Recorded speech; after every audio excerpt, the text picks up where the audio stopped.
Hey, I'm Brett. This is Desiree, and you're watching The Engage Life right here on the Engage Network.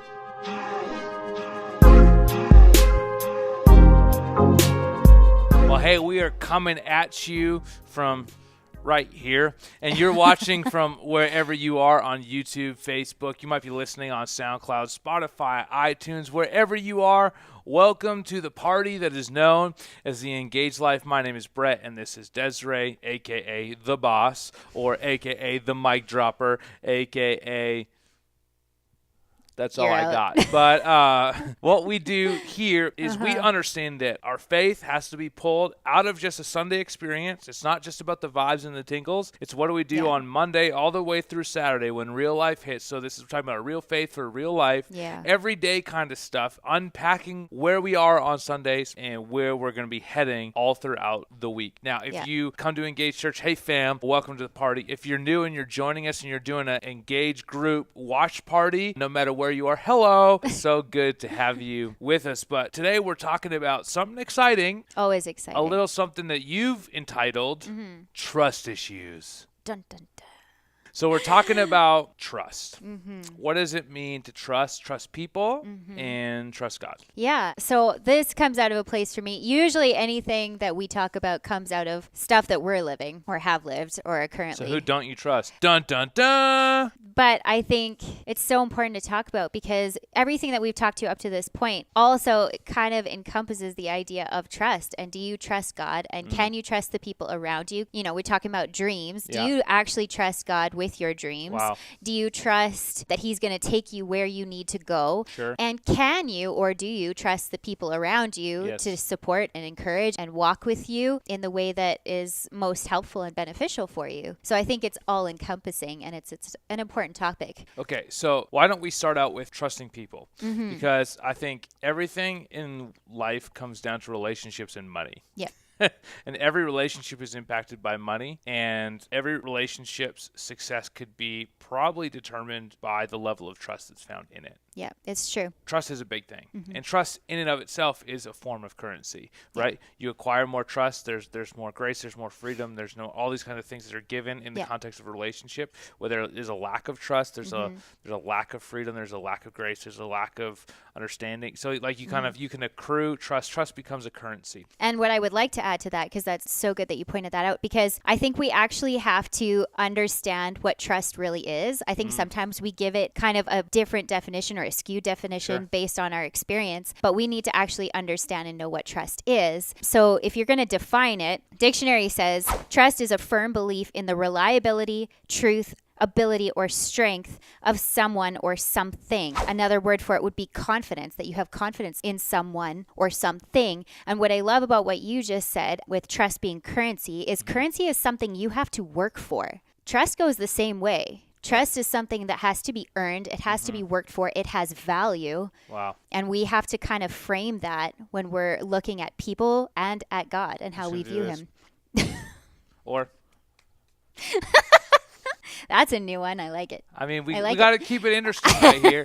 So I guess when we're looking at the topic or the idea of trust and trusting someone, putting your trust in someone and your confidence in someone, we've looked at the definition of what it is, and we also have to consider what it is not so that we clearly have a picture. Right. To work with. The school of what not to do. What not to do. And a couple things that I've learned over the years is that trust can be misplaced. It can be put into the wrong hands. It's something that is valuable. It's like currency. It actually matters. And I think it can be very easily given out to the wrong people. I also think that one big thing, at least for me, is when you're in relationship with people, people hurt people. It happens all the time. Yeah. And we live in a world where we have to deal with that, and God calls us to forgive. So we have to take a step in those situations, and we have to talk things through, and we have to learn how to forgive so our heart stays in the right place. But a lot of times what happens when we're dealing with forgiveness is that we connect forgiveness and trust and we say they fall in the same vein and they Not come true. as a package deal, which is not true at all. Forgiveness is something that we choose to do. It has nothing to do with the other person and the right that they have or what they get to hold on to. Sure. It's entirely up to us and the state of our heart and our ability to let it go to Jesus. But that doesn't mean when I have forgiven someone that I automatically owe or need to put my trust back in them. Right. Because forgiveness is a requirement. It's a call. It's being obedient, but trust is earned.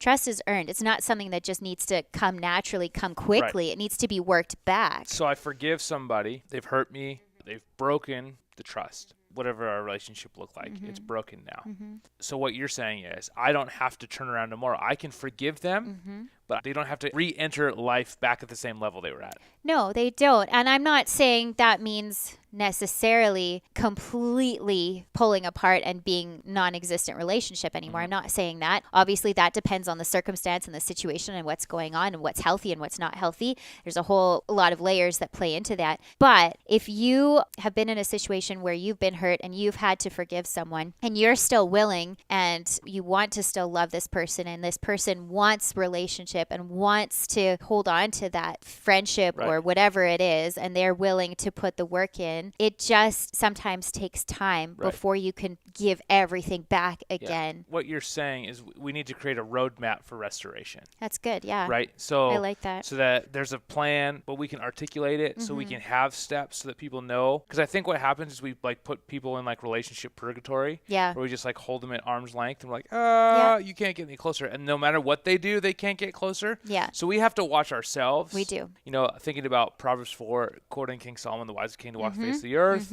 Guard your heart above all else, for it determines the course, the direction of your life. Yeah. I think guarding your heart comes in two ways. I think we take it as very protectionary. Guard my heart so that you can't hurt me again. So I'm going to put up all these boundaries. I'm going to put up these walls. You stay over there. I'll stay over here. Yeah, and it's actually counterintuitive to what God calls us to do. But so yes, the other way we got to guard our heart is guard it against the root of bitterness that comes up from within us. Yeah. You know, throw it over there to Hebrews chapter 12, talking about taking out that root of bitterness. Yeah. When we think about that, the best way that we could guard our heart is to have a redemptive pathway for somebody else, to have this roadmap that they could come back. Yeah. Now, I also want to say this. They might be on a journey back to restored trust, but if at times they're not hitting their checkpoints, they don't advance. Yeah. There has to be caution. But unless you've got a plan, unless it's been communicated, how can anyone know? It's not right to leave them in purgatory, It's true. but it's also not right to just pass them through every level and let them back into your life so they can hurt you again. You're able to guard yourself by letting them out of the prison that you place them in on a redemptive pathway. Yeah. And you're also able to guard yourself by giving them a pathway. So That's you're really protecting good. yourself against unforgiveness, against bitterness, but you're also protecting yourself from hurt and from pain. And what I would say too, just to kind of encapsulate that, it also depends on the other party. Sure. So it's us, but it's also the other party. you And can't if there control. is no desire or acknowledgement of anything, you know, like there has to be, we create the pathway, but someone actually gotta be has a to willingness. want to Willingness work to back walk. for it. There has to be a desire. There has to be that foundation for all of it to work. Can we shift gears for a Yeah. minute? Let's talk about trusting God. Yeah. We were talking about dreams, right? And I feel like a lot of people can relate with that whole, like, I want to like chase my dream and I want to live my dream. Do I trust God through each stage? Is it supposed to be hard? Yes. Anyways, through every season we need to trust him. And we trust him when it's good and it's bad and it's ugly. Yeah. Oftentimes when it's really good, we stop trusting him. We start trusting ourselves. Yeah. Oftentimes when it starts getting bad, we get ugly because we don't like him, even though he said, I'll never leave you or forsake you. And the only one that screwed it up was probably you. So let's talk about trusting God. Yeah. Well, I think the first thing to recognize is a lot of times our ability to trust God or our desire or how we even perceive trusting God usually correlates with our experience with people. Oh. And so a lot of times we struggle to trust God because we've been hurt or broken or we've been betrayed by people, and we automatically carry that over to God, except that we have to remember that he is not. Yes. And, you know, he is completely trustworthy. Right. And so what I would say to that I've been thinking about a lot is if there's an area that you are struggling to trust God with, I would suggest that is probably an area or a character or something about God that you actually don't know about him. Because he has girl is on fire. He has a perfect track record. He has laid it all out to show us who he is, how much he loves us, and how he provides for us in every single area of our lives. Wow. It's all there and it's all laid out. So I would suggest that if there's an area that we are struggling to trust him with, that is an area that you just don't know him well enough in, because we trust what we know and we trust who we know. Right. And that's why relationship, when we're talking about people, is so important. We trust deeper and bigger when we know someone well and they have that proven track record, but actually God has that already. So as you're building your relationship with him, he's going to literally say, hey, why don't you take a step forward, which is a step of faith, which is you take, which is actually also trusting trust. in him Yeah. and saying, hey, I've never been here before. I don't know you in this way, in this one area. But what I do know is that you've got a proven track record through my life, through the life of my friends, my family, through scripture. Yeah. So I can trust your track record. Yeah. And if you're struggling, Yeah. start reading. That's what I would say. So Start reading. what do I start reading? Like a magazine or? Start reading his word, because it's literally littered from cover to Right. cover with his proven track record and his desire to provide and to love and to serve and to all the things. Every area that you could be concerned about Right. is already been covered. So in Hebrews 11, there's this whole chapter where it says, by faith, this person did this. By Yeah. faith, this person did this. By faith, this person. Yeah. And if you've read that as a Christian, you're like, oh, well, all these people did something by faith. Like, I want to live by faith. I They want had to do so something much faith. big for God. And they just did these amazing things. Yeah. First of all, don't live to do something for God. Live to know God and know that if you know God, all the things for him will come out of that relationship. Hey. Not only you can drop the mics anyways, but we put so much pressure on ourselves to by faith.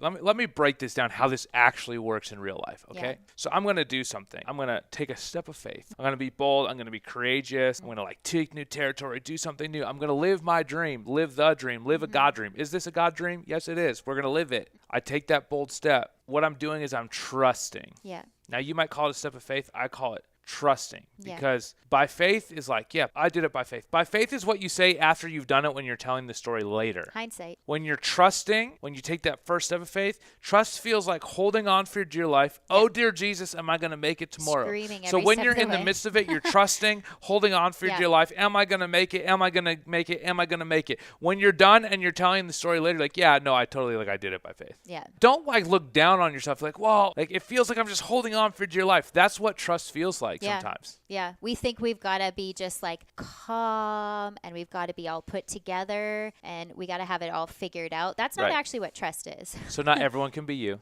Oh, yeah, no. That's not true. That's not even true. But I would also say this. I think when we're considering God, I think also trust and obedience come hand in hand. Sure. So if he calls us to something and we choose to be obedient, you're trusting. Even if you don't feel it, even if you don't feel confident in it, even if you don't feel amazing, if you're just following him in One step at a obedience, time. one step at a time, you are putting your trust in him because you're being obedient. Yeah. Simple. Simple, but not easy. Hey, I'm Brett. This is Desiree. That's Libby over there behind the camera. Thank you so much for joining us. This is The Engaged Life.